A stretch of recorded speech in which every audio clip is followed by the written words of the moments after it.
paano po ang pagdaan sa ating Panginoong Sukristo? Sapat na po ba na sampalatayanan lamang na ang ating Panginoong Sukristo ay ang ating personal na tagapagligtas?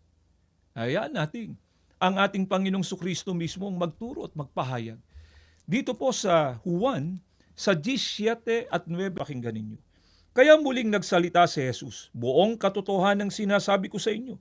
Ako ang pintuan ng kulungan ng mga tupa. Ako ang pintuan.